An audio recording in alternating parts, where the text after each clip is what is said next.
Hi friends, welcome back to my YouTube channel. Friends, ನಾನಿವತ್ತು ಮೂಲಂಗಿ ಚಟ್ನಿ ಮಾಡ್ತಾಯಿದ್ದೀನಿ. ಮೂಲಂಗಿ ಚಟ್ನಿನ ಯಾವ ರೀತಿ ಮಾಡೋದು ಅಂತ ತೋರಿಸ್ತೀನಿ ಬನ್ನಿ ಫ್ರೆಂಡ್ಸ್.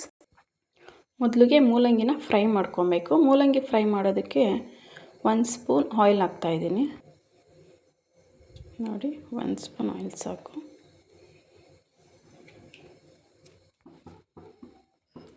ಎರಡು ಟೇಬಲ್ ಸ್ಪೂನ್ ಕಡಲೆಬೀಜ ಸೇರಿಸ್ತಾ ಇದ್ದೀನಿ. ಇದನ್ನು ಫ್ರೈ ಮಾಡ್ಕೊತೀನಿ.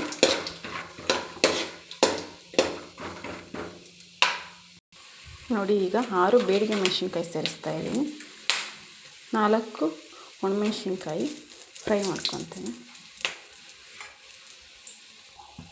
ನೋಡಿ, ಆಯಿಲಲ್ಲಿ ಫ್ರೈ ಆಗಿದೆ. ಈಗ ಇದನ್ನು ಒಂದು ಜಾರ್ಗೆ ಶಿಫ್ಟ್ ಮಾಡ್ಕೊತೀನಿ.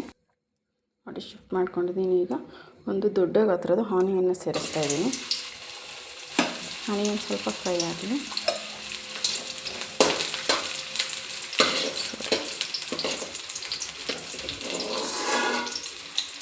ಆನಿಯನ್ ಸ್ವಲ್ಪ ನಮಗೆ ಫ್ರೈ ಆಗ್ತಾ ಇದ್ದಂಗೆ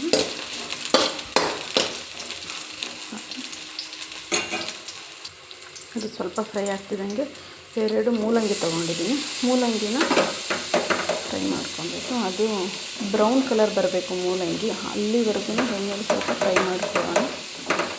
ಅದು ಹಸಿ ಸ್ಮೆಲ್ಲು, ಮೂಲಂಗಿದ ಹಸಿ ಸ್ಮೆಲ್ ಏನಿದೆ ಆ ಸ್ಮೆಲ್ಲು ಹೋಗಬೇಕು ನನಗೆ. ಆಗಲೇ ಇದು ಚಟ್ನಿ ತುಂಬ ಚೆನ್ನಾಗಾಗೋದು.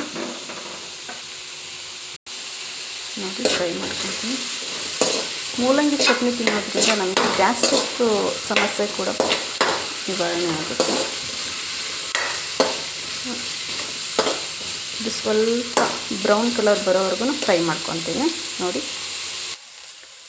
ಈಗ ಇದು ಆಗಿದೆ, ಬ್ರೌನ್ ಕಲರ್ ಬಂದಿದೆ. ಈಗ ಇದನ್ನು ಗ್ಯಾಸ್ ಆಫ್ ಮಾಡಿಕೊಂಡು ಜಾರ್ಗೆ ಶಿಫ್ಟ್ ಮಾಡ್ಕೊತೀನಿ. ನೋಡಿ, ಈಗ ಶಿಫ್ಟ್ ಮಾಡ್ಕೊಂಡಿದ್ದೀನಿ ಜಾರ್ಗೆ. ಈಗ ಒಂದು ನಿಂಬೆಹಣ್ಣಿನ ಗಾತ್ರದ ಹುಣಸೆಹಣ್ಣು ಇದರೊಳಗೆ ಸೇರಿಸ್ತಾ ಇದ್ದೀನಿ. ನೋಡಿ, 7 ಪೀಸಸ್ಸು ಬೆಳ್ಳುಳ್ಳಿನ ಸೇರಿಸ್ತಾ ಇದ್ದೀನಿ. ಸ್ವಲ್ಪ ಜೀರಿಗೆ. ನೋಡಿ, ತೆಂಗಿನಕಾಯಿ ಪೀಸಸ್ ತೊಗೊಂಡಿದ್ದೀನಿ. ನೋಡಿ, ರುಚಿಗೆ ಎಷ್ಟು ಬೇಕೋ ಅಷ್ಟು ಉಪ್ಪನ್ನ ಸೇರಿಸ್ತಾ ಇದ್ದೀನಿ.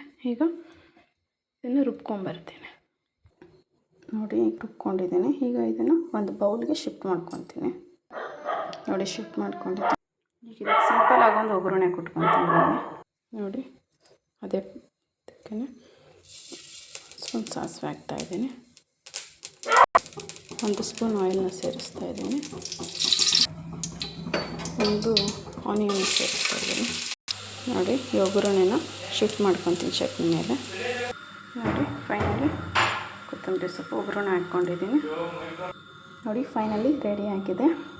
ರೊಟ್ಟಿ ಜೊತೆಗೆ, ಚಪಾತಿ ಜೊತೆಗೆ ಒಳ್ಳೆ ಕಾಂಬಿನೇಷನ್ ಇದು.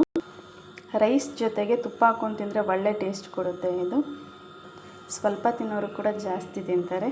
ಸೊ ಥ್ಯಾಂಕ್ ಯು ಫ್ರೆಂಡ್, ನನ್ನ ವೀಡಿಯೋನ ನೋಡ್ತಾ ಇರೋದಕ್ಕೆ ಥ್ಯಾಂಕ್ ಯು ಸೋ ಮಚ್.